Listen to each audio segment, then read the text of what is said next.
Good morning mga ka-Brickster! Time check 6:40. Ayan si Haring Araw at medyo natatabunan pa ng mga ulap-ulap.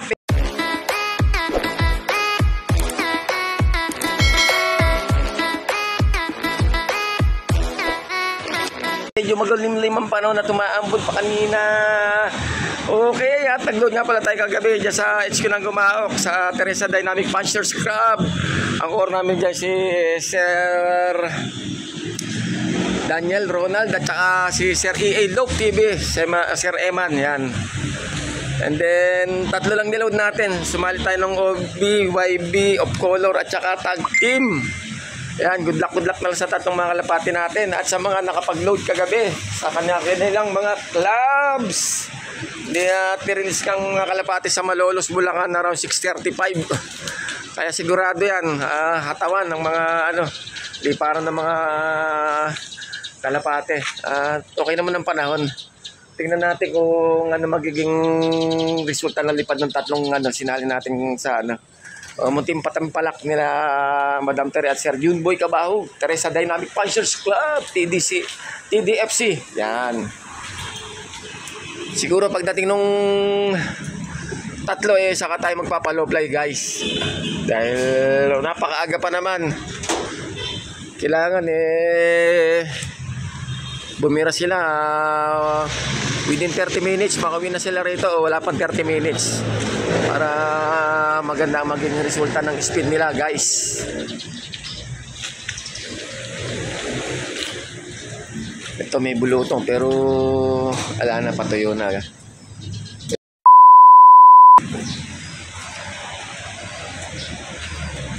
Ayaw magpares ayaw, naghahabol yung lalaki. Yung dominant opal natin mukha mag-iitlog ulit. Bali ito, pinagpaparis natin to. Yung si WN dito sa ating big hen guys. Nagpipisaan na sila. Ito may itlog na si Stappy. Ito pisaan na yung dalawa. Pisaan na rin to. Ayan, nasuksukan na natin to. Meron na tayo ritong ring ng pang KFPR guys. Ito, chinek natin kagabi ay fertile ang itlog. Ayan, lahi naman yan galing kay Boss Benson Dakanay. Ano na. Ay, kape nga muna tayo habang naghihintay tayo ng ating 3 warriors. Meanwhile, okay, medyo makulim din po panahon kaya yung expected natin na pawin ng mga kalapati natin ay hindi mangyayari. At medyo magagabay-gabay sila dahil very cloudy po ang kalangitan ngayong umaga na to guys. At syempre pa shoutout sa aking mga followers, likers, viewers at subscribers.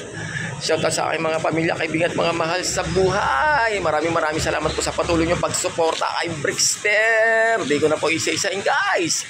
Love you. a few moments later. Time check, 6:58.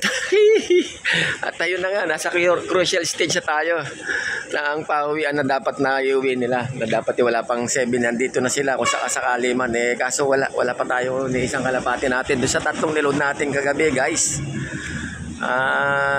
Tayo na nga.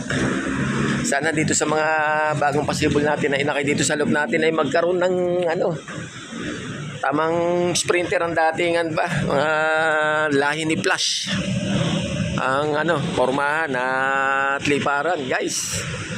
Ay ito tulad niya kung tamang pauwian lang tsaka duluhan lang okay na rin sa duluhan basta tumatapos at tsaka talagang nag-SS superset ba ang datingan sigurado yan maganda kalakaran.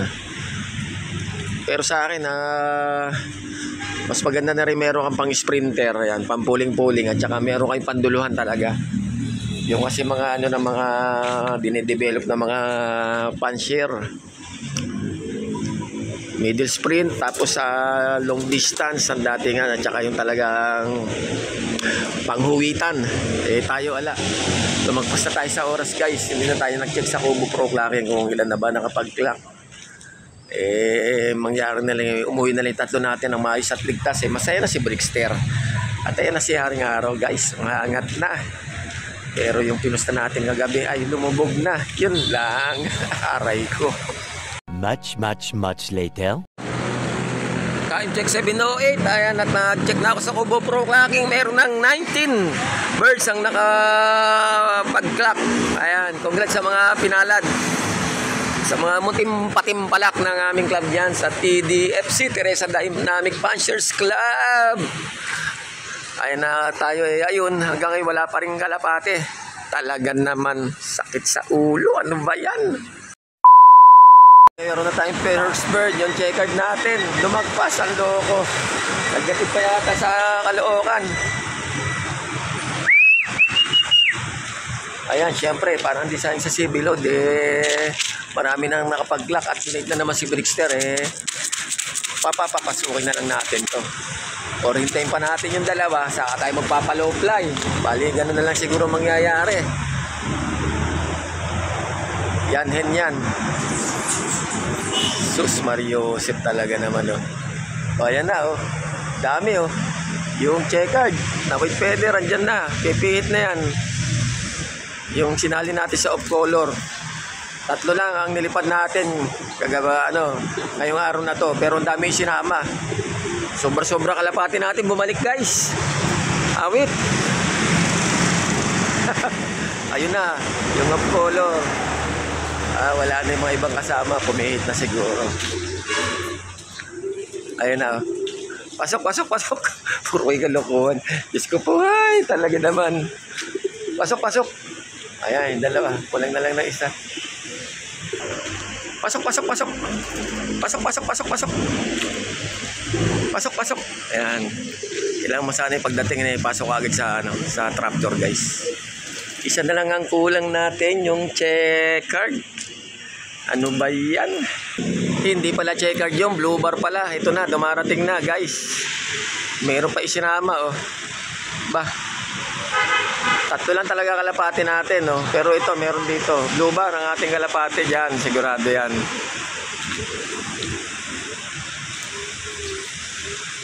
Ayan, no, yung blue bar na uuna. May nabit-bit na isa.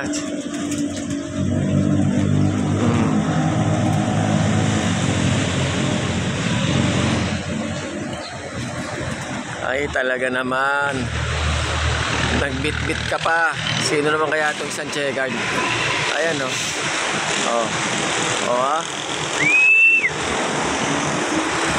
Pasobra tayo ng isa, guys. Nagsama pa isang blue bar.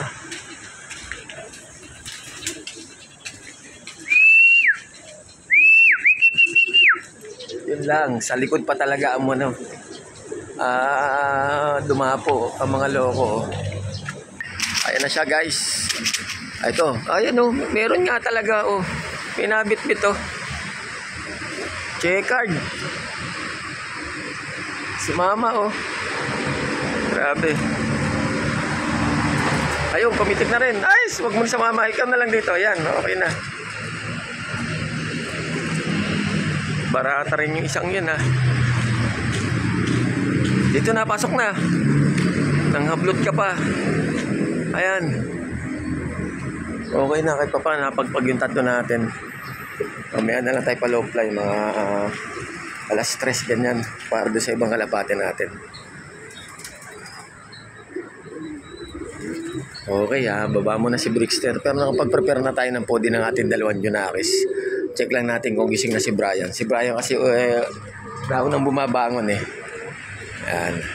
At syempre siya unang asikasuhin natin sa kanyang podi. Alright, thank you. At kompleto ang ating 3 warriors. Much later. Time check, 9:10. Ayan, nakapagpakain na nga tayo ng ating mga kalapati bago tayo bumaba. Syempre, nag-asikaso pa rin tayo ng ating mga ibang service dyan sa bandang Tungkong Mangga Elementary School, guys. Kompleto yung 3 natin from Malolos, Bulacan. Tamang pagpag lang ba sila? Ayan. Ay, bukas may loading. Doon naman tayo dyan sa nang gumakak banda dyan sa kila Boss Carlo Cortez. Yan, saan pa tayo sa NBFC Newborn Sponsors Club. At nakikisampa ang NBFC sa KFPR, yan, NCCC North Caloocan Combined Club, guys. Alright, bali meron kaninang training sa Santa Rosa, Nueva Ecija.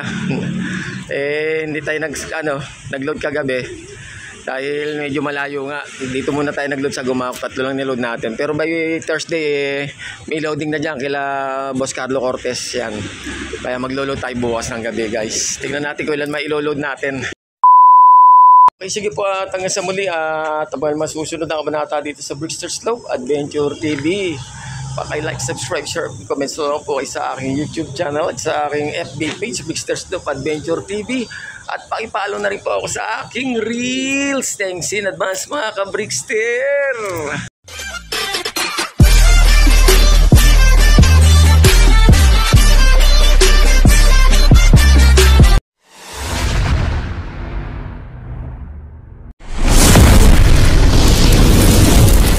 I love it.